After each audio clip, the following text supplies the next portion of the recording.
Welcome to the Everyday Discernment podcast. I am here with Adam Weber today. Adam is the founder and lead pastor of Embrace, a church in Sioux Falls, South Dakota. He's also the author of Talking with God and Love Has a Name. He also hosts a podcast called The Conversation. Welcome to the show, Adam. How are you today? I'm doing fantastic. Tim, it's a huge honor to cross paths with you and to be on your podcast today. So I'm excited about this time. Absolutely. I'm honored just for you being on. I've listened to your podcast as well. You've had some amazing guests on, some big names, and you're doing so much. And you just had a book that released. So we're going to talk about all that. But before we get there, just give everyone just an overview of yourself, your family, and any personal facts you'd like to share. Yeah, so I'm born and raised from South Dakota. Been trying to leave the state my entire life, and now slowly, it's taken 38 years. I've fallen in love with this place. But originally from South Dakota, came to Christ later on in high school. Had a huge transformation. I went from not wanting anything to do with God to following Jesus. I went to college in Sioux Falls at Augustana. And I went for business and marketing. Always thought I'd work at an ad agency of some kind or start a business and just use it for good. Summer before my senior year of college, ended up filling in for a pastor. I was supposed to be on a spring break trip. My buddies and I, we were trying to buy an old broken down Chevy Cavalier station wagon from a guy in downtown Sioux Falls. He wanted $350 for it, but we only had $250. And my buddies and I begged him to sell it to us for $250 because we were going to drive it to California, leave the car, and then see who could hitchhike back fastest to Sioux Falls. So that was our plan, but God had other plans. So I wasn't on the spring break trip, ended up filling in for a pastor up in Wahpeton, North Dakota. Within the first week, I knew I was going to be a pastor. Went to seminary after finishing business school in Kentucky, got married to my wife. And then the next day we moved to Kentucky, actually. Finished there, started a church in Sioux Falls at 24 years old. I wouldn't let my 24-year-old self borrow my car right now, by the way. And so started a church I didn't want to start. And it's been just a wonderful, hard, heartbreaking, beautiful story. I got 4 kids, been married 16 years, got a bunch of random animals. I like old stuff. So I have a 36 Chevy that I drive around along with a tractor in my garage. And I'm the biggest nerd that you've ever seen. And so, but just genuinely, the most unlikely of person for God to use. And so if God can somehow, some way use me, he can use anybody. And I mean that. That's what God likes to do, man. Look all throughout the Bible, people that had other plans and God wrecked their lives. So Yes. That's awesome that not just that he did that, but that you heeded the call. And so that's awesome. God honors that when we walk in obedience. He definitely does. Yeah, he absolutely does. And the longer I follow him, and I'm a stubborn mule, by the way, and I'm also very driven. And so I'm easy to get off track. I start running 5,000 miles per hour. And yet the longer I follow him, it's like, God, I don't want anything that's not what you want me to do. Yeah. Because every time I get what I want instead of what he wants, it ends up in brokenness and hurt and regret and a whole bunch of other things. Like Dave Ramsey says, he's better than he deserves. We're all better than we deserve. Yes, that's so true. So how did you get to where you're at today with the church you're at and in the books you're writing? Like, how did all that come into fruition? Honestly, everything happened against my will, basically. What you just mentioned, none of those were on my 5-year plan. The church, the pastor who led me to Christ, who led me into ministry, who led me to the seminary I went to, he called and said, "Hey, we have an idea of starting a church in Sioux Falls. What do you think?" And I said I wasn't interested, and that Sioux Falls didn't need another church. Mm-hmm. And he said what every pastor says to make you feel guilty. He said, "Well, why don't you pray about it?" And I didn't pray about it, honestly, but God just began to orchestrate a plan that I couldn't escape. Wow. I came back to do my brother's wedding. This pastor heard about me doing that. And he said, "How about this? How about you send an email and I'll send an email and we'll see who shows up." Oh, wow. That was 4 days before we were asking them to come. It was Labor Day weekend, which nobody does anything on Labor Day weekend except go to the lake. Yeah. I didn't want to start a church. We didn't have an idea for a church. And that night, 32 people came. Wow. It was the start of the church. And so again, it's I definitely didn't want to do it. And with writing a book, I didn't want to write a book. And I have a friend who's in publishing world, and he's spoken at Embrace a couple of times, and finally just cornered me on one of the trips and said, I really think you need to write a book. In South Dakota, I don't know of any pastor who's written a book with a publisher. So it's really a foreign concept here. Yeah. And I just said, I don't want to write a book. I know what comes with a little bit of the celebrityness. All of a sudden you start getting shot at by people who dislike to shoot at people. Yeah. And so I said, I'm not interested. And he ended up getting me a phone call with an agent. I literally didn't even know what an agent was. And 5 minutes later, I was getting on a phone with one. Wow. And so really didn't want to do it. And yet God just continued to open doors. And so I think for me, just that willingness to say yes, even when I don't want to, that willingness to say yes, even when it's not in my plan, is how it's all happened. Totally against my will. That's awesome. That's so good. So let's get to know you a little bit real quick. So what's your favorite movie of all time? Oof. I'm going to say, so this is kind of a weird one to say. My current favorite in my brain is The Count of Monte Cristo. Oh yeah. It's the a little new bit one with Jim Caviezel or the old one? With Jim Caviezel. Okay. Yep. Gotcha. Yep. And man, that is just a great story. I need to actually watch it again because it's been a few years since I watched it, but beautiful story of grace. Yeah. And I just love that movie. It's really good. We were just at Infidel this past weekend watching that, and I had the same thought. I was like, I need to see Count of Monte Cristo again. It was so good. Yeah. I definitely need to do that. Cool. If you could meet anyone alive or dead, who would it be and why? Oof. If I could meet anybody alive or dead. Oh my gosh. I feel like I've met all the people that I've really wanted to meet alive or dead. This is going to be a weird one. Justin Bieber would be my person. Really? Okay. Yeah, it would be Justin Bieber. There's other people that I've wanted to meet. Yeah. Nicky Gumbel, the pastor of HTB Church in London, is somebody that I've wanted to meet. Andy Dalton, the quarterback now for the Cowboys, is somebody I've wanted to meet. I got to meet him. I think it would be Justin Bieber. I'm a fan of anybody who is just a redemption story and just seeing God at work in his life. And he's somebody that I cheer on, and it sounds crazy, but I pray for on a regular basis because I can't imagine trying to follow Jesus from his shoes. I think it'd be very, very challenging to do. And at that level. I thank God for that. So be Justin Bieber. How weird is that? I never thought I'd say Biebs on this interview. Bieber fever in 2020. There we go. Thank you. So who's a favorite author of yours, or maybe a book you would recommend? Oof. Oh my gosh. I got way too many favorite authors right now. I'll just say what I'm reading right now. Right now I'm reading, I've never read either of their books. Right now I'm reading a book by Lisa Bevere. Called Godmothers. Okay. I told her, I said, I might be the only dude reading that book.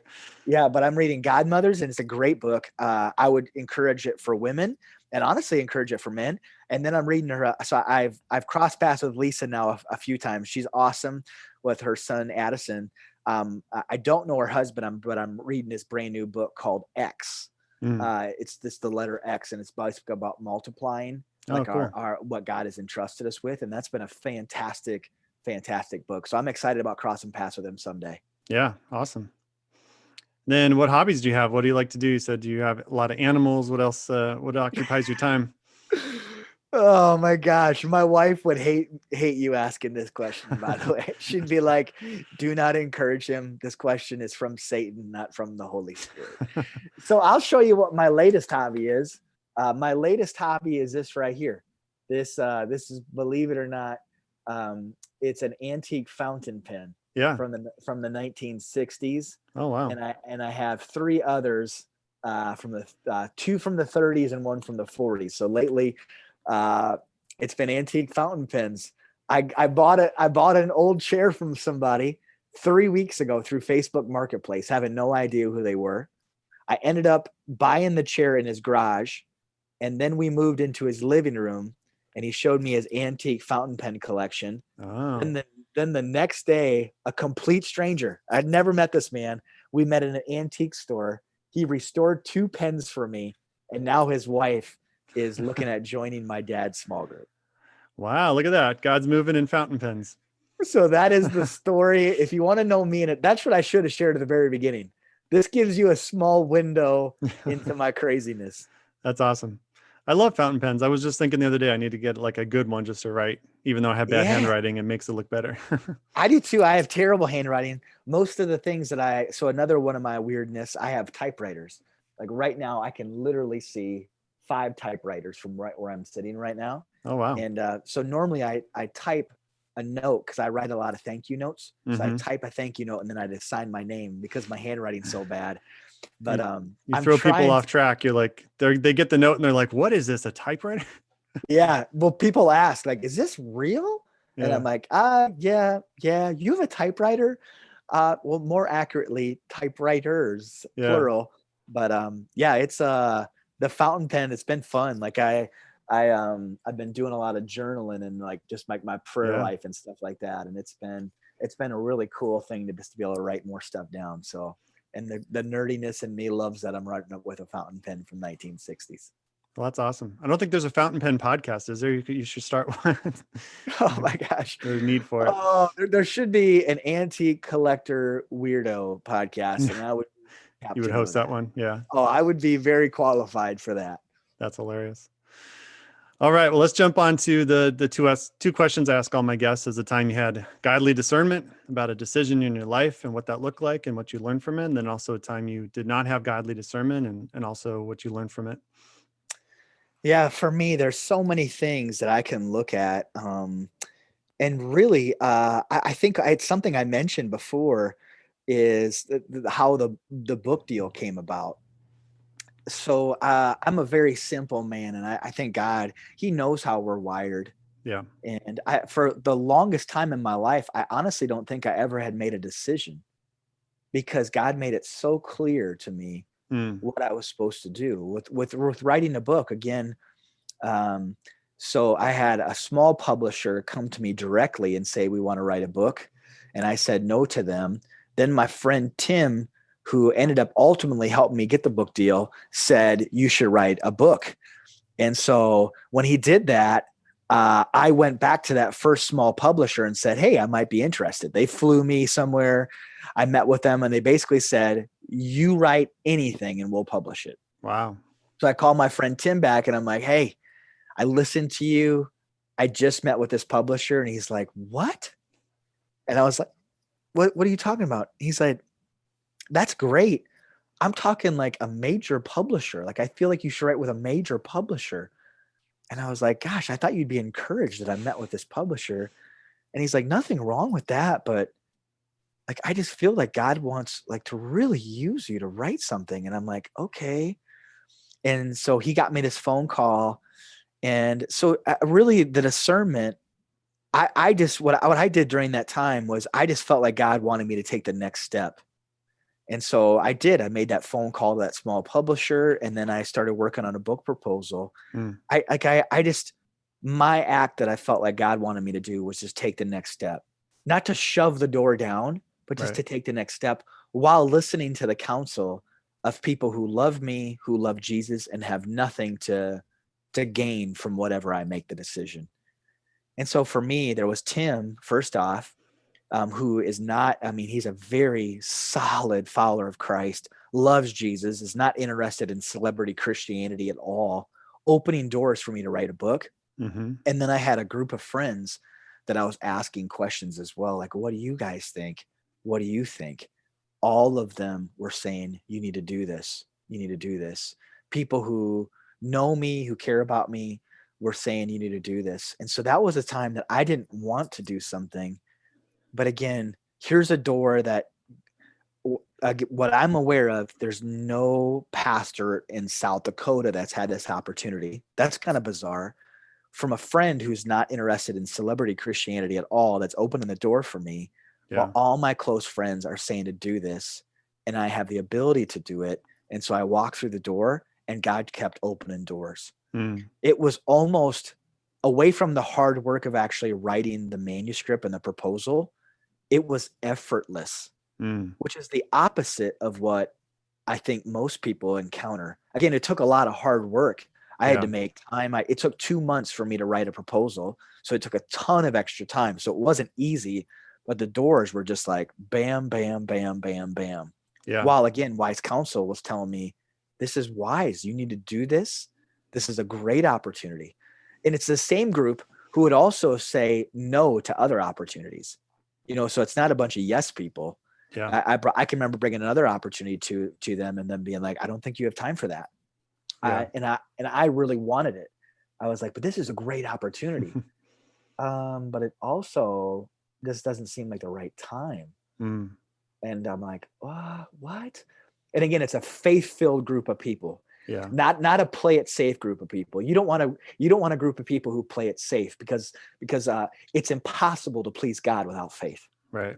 So when you go for discernment, you don't want faithless people. Even if they're like the deepest Christians ever, the book of Hebrews would argue and say, yep, he knows his Greek really well, but it's impossible to please God without faith. Yeah. But he's deep. It's impossible to please God without faith. Right. But no, like he knows his stuff. Like he prays really eloquent prayers. It's impossible to please God without faith. So so you want faithful people who are going to push you, but also people who are going to say, hey, this is wrong. Yeah. Not even because it's wrong, like sin. It's just wrong for you right now. So that was one example of really listening to God, even though I didn't want to. I didn't, because anytime you do something outside the box, anytime you do something by faith, you will be criticized or you'll open yourself for criticism. Yeah. Immediately. I mean, especially in small town South Dakota, nobody had ever written a book. And so one of the things I started to hear was, oh, he's just all about like being the celebrity and this kind of thing. And I'm like, no, that's actually the reason I didn't want to do this. Yeah. So that was one example. I won't give a specific example. For me and my personality, again, I'm a driven, stubborn mule. For me, the times that I didn't listen to God is we're supposed to be persistent in prayer. I just read the words from Jesus from Matthew, seek and you will find, knock and the door will be opened. In one of the translations that I was reading this morning, it talked about persistently seeking, persistently knocking. So there's a difference between just being lazy and whatever. So but there's also a difference between persistently knocking on a door and taking a sledgehammer to it. Oh, wow. Yeah, that's true. And that's what this guy has been guilty of many, many times. Forcing it to happen. Yeah. And not listening to people who are like, you shouldn't do this. Yeah. Again, faithful people. Right. Who are like, hey, Adam, I don't think this is right. There's nothing wrong that what you're doing. You just need to breathe, or you need to take a breath, or you need to stay healthy. And so what I've been praying lately is anytime, by the way, you might be able to force a door open. Just to the person listening, you might be able to get a sledgehammer big enough to break the door open. But anytime we open a door on our strength and our cleverness and power, you might get into the room you're trying to get in, but it's all on you to keep the door open behind you. That's good. You got to keep striving. You got to keep impressing people in that room because God didn't open it. You did. You need to keep putting on a show and dancing to stay in the room. And there's no peace, no joy, blah. Yeah. But when God opens a door that you've been persistently knocking, you've been doing the hard work of knocking, like it might be, hey, I want this opportunity. I want this opportunity to preach. It's different than just being like, I don't know why they don't let me preach. I don't know why they don't let me preach. That's called laziness. Yeah. Persistently knocking is, I really want to preach on that stage, but I'm going to start preaching on all these small stages in the meantime. For youth, man, if I get an opportunity, but there's only 10 youth in the room, that's not the kind of stage I want. Well, that's the kind of stage that God's giving you right now. That's awesome. And so again, like laziness is like, I don't know why they won't let me preach on Sunday mornings. That's where I need to be. Like they're just, they don't know, and they're old and outdated, and they don't know how awesome I am. That's laziness. Be faithful in the small. being faithful in the small is there's 10 people in this room Yeah. and I'm going to show up like the room's packed. Mm. This morning I led a prayer time. I texted a group of friends last night at 6:00. This morning I led a prayer time at 7 a.m. in the house behind mine. There was 7 people there. Mm-hmm. I prepared for it like there was 700 people. Wow. And That's good. and so that's that faithfully knocking. But when you faithfully knock and you do your thing and you preach on this, like the whatever, when God opens the doors and you get in the room, it might be the same exact room that you took a sledgehammer to, but when you get in that room and it's God that opens it, guess what? Total peace. Yeah. Total joy. No needing to impress, no needing to keep dancing to impress Mm-hmm. everybody. You can just come in and you can be yourself. And God's just like, yep, I got you. Yeah. I got you. There's total peace. And if they uninvite you into that room that I got you in, okay. Yeah. But it's not your worth. It's not your identity. Yeah. So that's 2 long answers. No, that's great. And, I talk about one of the sources of discernment being godly relationships, like you said, but it's different than just feedback because we get feedback from all angles all the time, especially like if you said, if you're in a ministry, or if you're on a pedestal, you get feedback from people that you probably shouldn't listen to. And so it takes discernment to know who to listen to, who's hearing from God, and does it align with what God is telling you? Because if it's just a random voice that doesn't align with the voice, it doesn't confirm what God is telling you, then don't listen to it, because, you're not going to get multiple voices that conflict with God. And so it's important, especially when you're looking at that open door, because God will make it very clear. And sometimes it's that he puts a vision on your life and a passion for something, but it's not the right timing. He wants you to be faithful where you're at. And then it might be 5-10 years down the road, because we know God's timing is not our timing. And so if you try to sledgehammer the door, like you're saying, you're going to strive and you're going to wonder why you're spinning your wheels. And it's not, well, God, you gave me this vision. But yeah, I gave you the vision, but I didn't want you to take action right now. I want you to prepare your heart. I want you to practice preaching. I want you to be faithful in the small things. I want you to be faithful to your family. I want you to be faithful to your ministry and your job before I pull you out and take you to a different ministry. And so good. I've had to learn that myself, even it's funny. I talked to someone else who wrote a book, and it was the same thing. God inspired them to write it, and it almost just happened effortlessly, like you said. And the same thing happened with my book.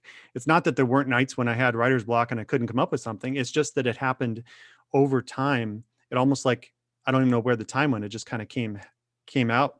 And I'm not someone who likes to write. I'm not someone who will tell you today I will write a book in 6 months, because I won't, unless God, gives me that passion again for a second book. It has to be something that we're not just trying to build our own kingdom, we're trying to build God's. And a lot of time that looks different than the human effort to make something happen. That's so good. And the effortless part, I want to swing back around to that, because the process of getting a book deal, away from the hard work I put in, really was effortlessly. But what gave me that opportunity was a decade of hard work when no one was seeing me. Yeah. So that was my story. Again, like planting this church that I didn't want to start. First 3 years, we were almost closed because we weren't growing. So there was all this stuff. Rarely is there an overnight success. And the person who has overnight success, I almost grieve for them, because I'm like, ooh, there's a lot of rocky days coming ahead. So, but another person, it might take years of hard work, of like a true writer. My friend Tim's a true writer. He doesn't have this big church platform that opened up the book deal for him. He's a writer. So it took years of writing and not being seen before he got his first opportunity.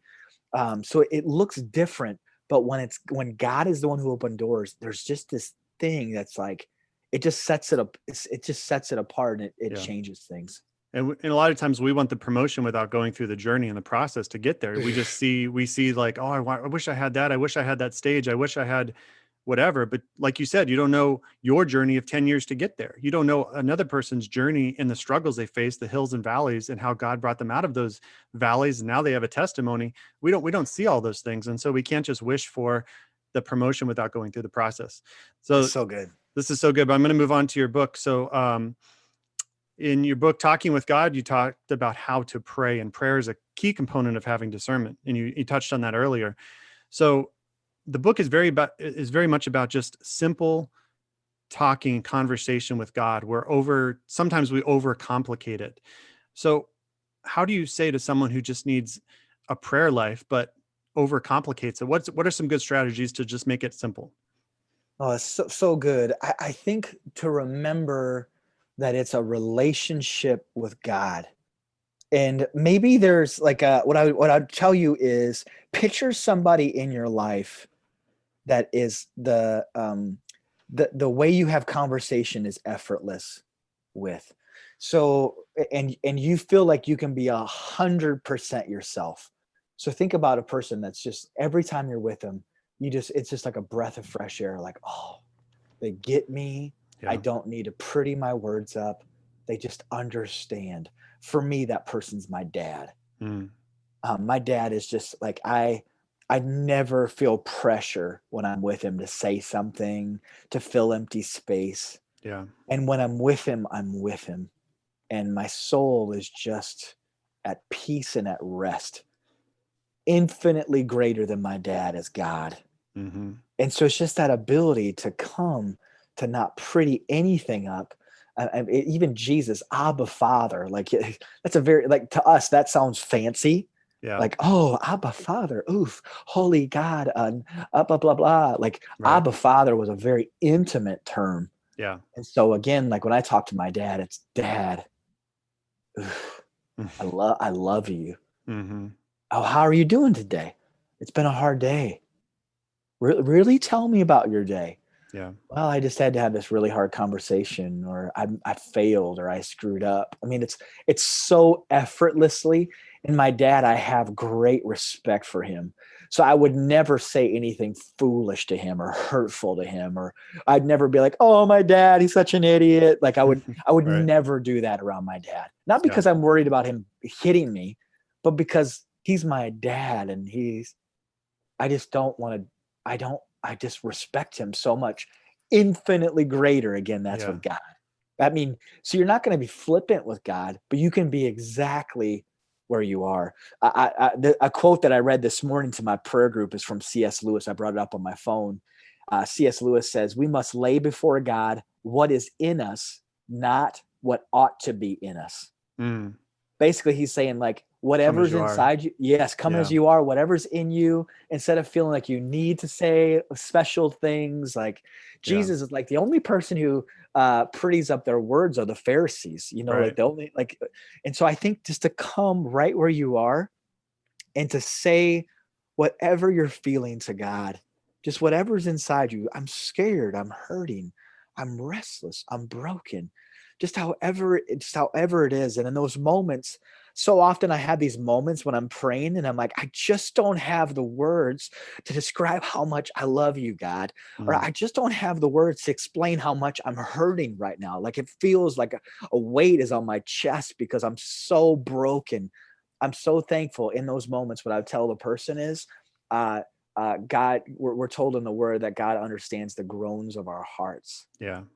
And Very good. so even that, so like even in those moments, because I get frustrated when I don't have the right words, Right. because I'm like, I just don't think I'm telling you how much I love you. I want to articulate how glad I am for you. And God's just like, you don't need to get frustrated. I see that. Oh Yeah. my gosh.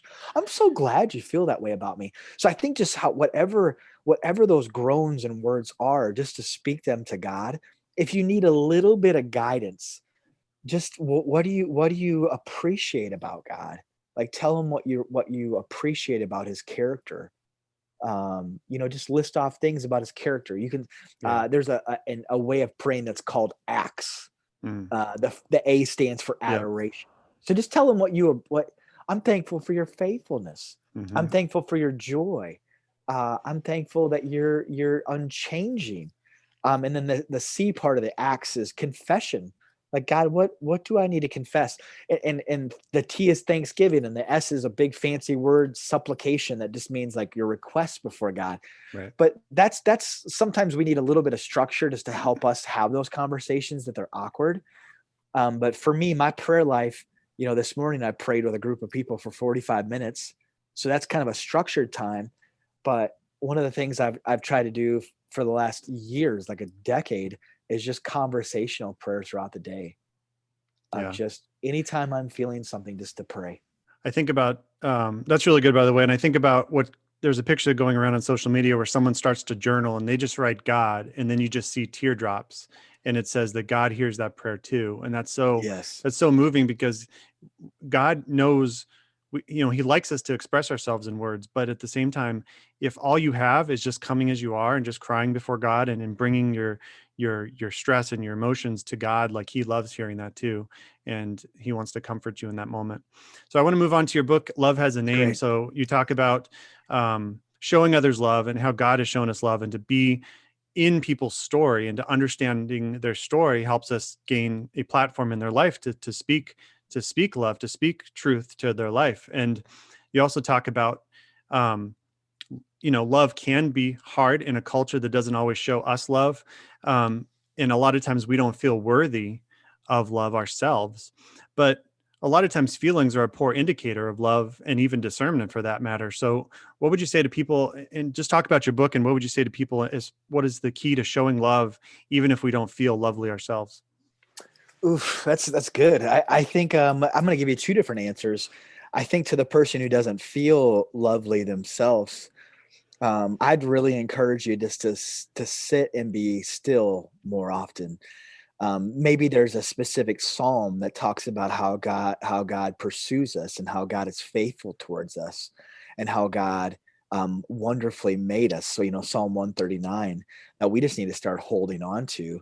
The last chapter in my book is talks about the hardest person to love in my life is myself. Yeah. And so the last chapter, I title it You, because each chapter in my book is the name of a person who's either loved me or I've tried to love them. And so the last chapter is You. And I talk about our friend named John. John wrote the Gospel of John. He also wrote a bunch of letters, and he referred to himself as the one he loves. Yeah. And I can't imagine that being my go-to description of like, well, tell me about yourself.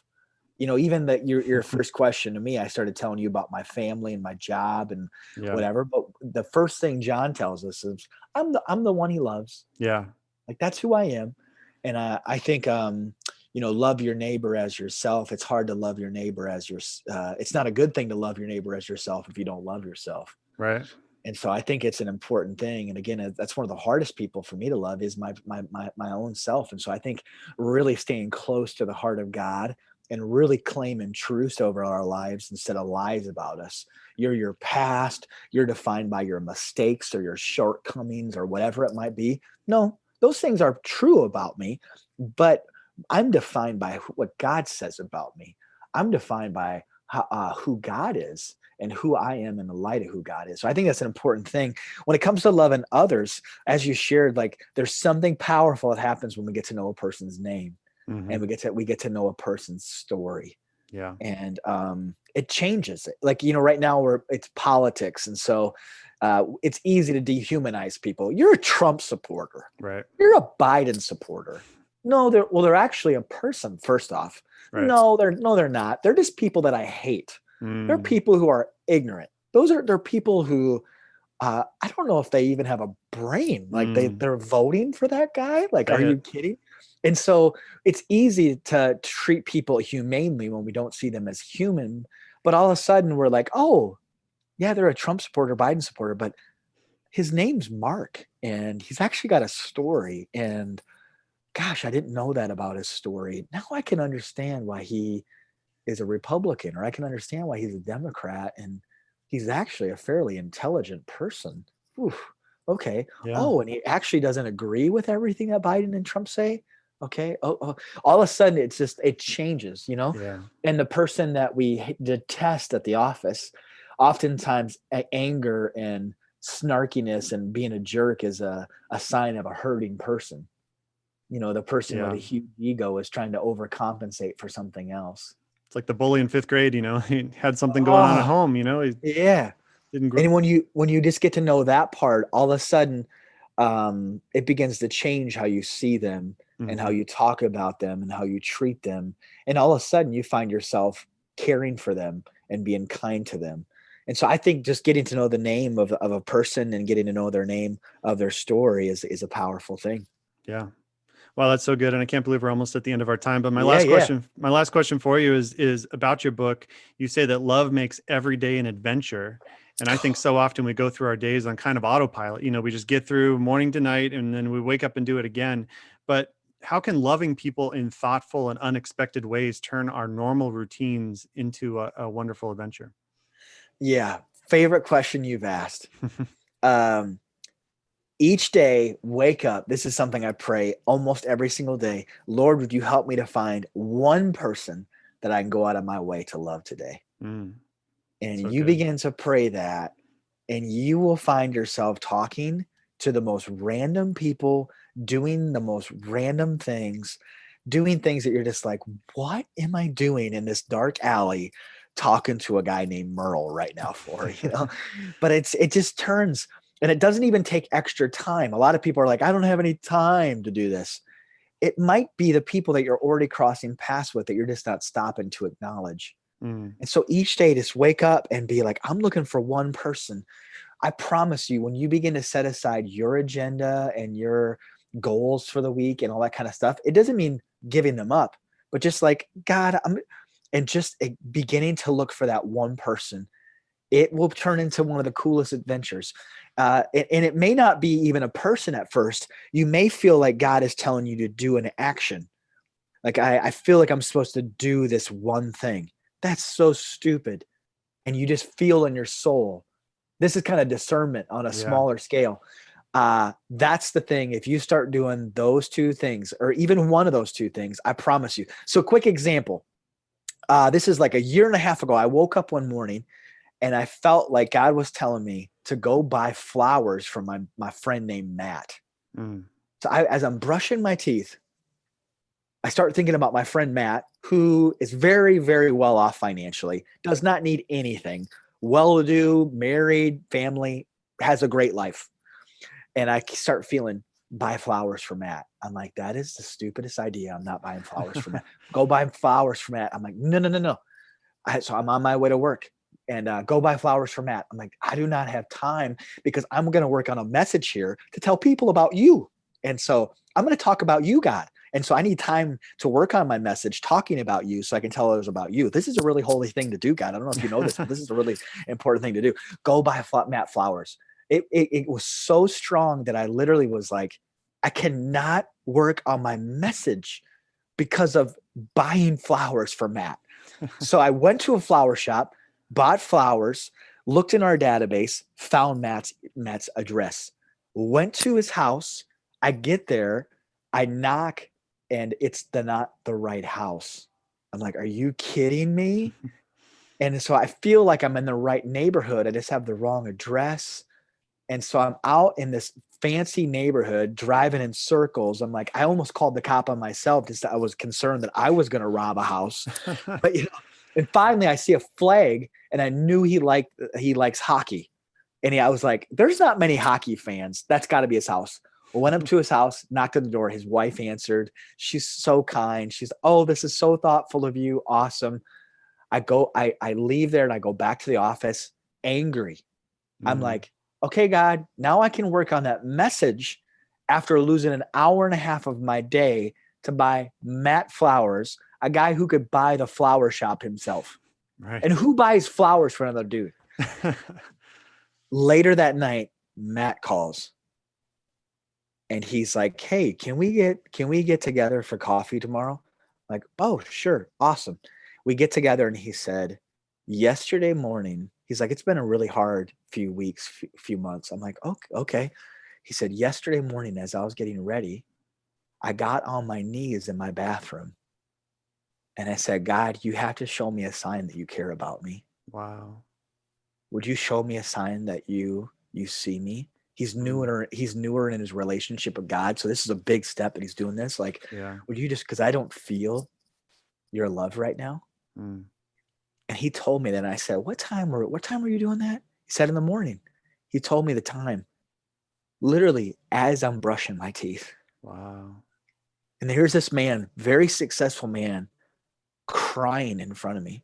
Mm. He said, when I got home and I saw those flowers, he said it was like the hand of God himself reached out and brought something to the front door of my house. Wow. And he said, I just wanted to get together to thank you. And I was like, oh. I said, well, Matt, I don't know if this is weird to hear. I said, I didn't want to buy you flowers. And he said, what? I said, for an hour and a half, I complained audibly about buying you flowers until finally I did. I got to your house. It was the wrong house. And he started to sobbing in front of me. He's like, you're kidding me. I said, I promise you, it was not out of the kindness of my heart that I brought you flowers. It was out of God haggling me for that long. I mean, it's just like amazing. This morning, 7 guys came to my house. Again, 7, 8 guys. One of them, Matt. Wow. I mean, from that moment on, like, I mean, and again, he is so busy. There's a trillion people that would want to sit down with him. I mean, every time I text him, unless he's out of the state, he's there. Wow. Could it be just because I dropped off flowers? It's just, it turned into an adventure, here. And when we begin to do that, one last thing, specifically for the driven people, I'm beginning to realize that the things that I think are big things, like book deals and mega church. I don't know if you know this, but I'm a pretty, this is what we do to ourselves. Like we talk, I don't know if you know this, I'm a pretty big deal. Like, like in bankers, like I'm a bank manager, like like, do you know that? I got a mega church. I'm like a big deal. And God's like, oh, that's kind of cute. The things that you think are big are actually really, really small, Adam. Yeah. Like, you're an infant still in this relationship with God. God, I've been following you for 19 years. Yep, you're still really a baby Christian. 19 years, that's kind of cute. And the things that you think are big are actually really, really small. And also, Adam, the things that you think are really, really small, like buying flowers for your friend when I told you to buy flowers for your friend, are actually really, really big. And so for me, at the end of my life, I don't want to get to the end and show off to God all my big things that are really small. I want to bring to God all my small things that before him were huge. The things that never got mentioned in a book, on a podcast, the things that never got in Outreach magazine. Like those are the things that I want to have handfuls of. And people that I didn't even remember crossing paths with them, I want them to be like, hey, and one day you and your daughter made cookies for me, and you showed me that God loved me. And one day you took a free family photo of me outside the food banquet, and that was a really big deal. And one day you bought a basketball hoop for me and my friends because our basketball hoop was broken, and a local basketball coach gave you 2 basketballs to give us because we didn't even have a basketball. Like, those are the things that I just want to have so many of them. And I pray that anybody listening, that you begin to have eyes to see the small things, which are really, really big. Wow, that is so powerful. And I've seen that in my life too, just being faithful to something that seems so random and how God uses it. And I've heard many stories from other people. If anyone listening has a story of something like that, just send me an email. I'd love to, That's good. share them anonymously. But, the world might call them random acts of kindness, but I might call them discerning acts of kindness. It's not just a shotgun approach. I mean, there's nothing wrong with it, but when we follow God, we're going to have discernment about when to intercede on someone's behalf for something small to show them that God cares for them. And that's so amazing. And you might do that small thing, and you might not see the seed of corn grow right before your eyes. Yeah. You may never see it. Yeah. Sometimes it happens right before your eyes. Like with Matt, the next day he showed me the ear of corn from the seed. Yeah. But sometimes we plant seeds and we do things and we're like, that was so stupid. Or that was so wasteful. And God's like, dude, it takes like, I always think if a farmer planted corn and the next day came out in his field and was like, I failed.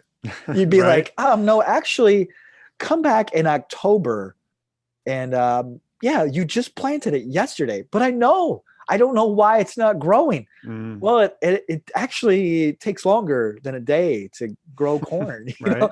And so I think that's a good word for me. People like myself too, that I need to hear that as well.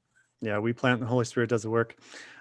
Awesome. Adam, that's so good. And thank you so much for coming on. Just let everyone know where they can connect with you and get your books. Yeah, you can get the book anywhere. So Amazon, Target, Walmart, Barnes and Noble. I'd be so grateful to get a copy and get a copy for a friend. For me personally, I'm on all social platforms. I'm most active on Instagram. It's Adam A. Weber. And on Twitter, it's just Adam Weber. And if you have a question, if you read the book, I'd be just thrilled. One of the greatest joys is hearing from people. This morning, I just got a message from a gal who's just finished reading my book. And I'm like, oh, God is so good. So it's just a huge encouragement just to hear from people. And if you have questions, I'd love to try to answer them too. Awesome. I'll definitely put those in the show notes. And thank you again for coming on. God bless you and your ministry and your family. Thank you so much, Tim. And thanks for being faithful, and just an absolute joy to cross paths. Thank you for listening to the Everyday Discernment Podcast. For more information on Discerning Dad, go to discerning-dad.com. Be sure to follow on all the social media platforms. Just search for Discerning Dad. Please share this podcast with a friend and leave an honest review on whichever platform you listen. Feel free to send any comments, suggestions, questions, or prayer requests at discerningdad@outlook.com. Until next time, keep fighting the good fight.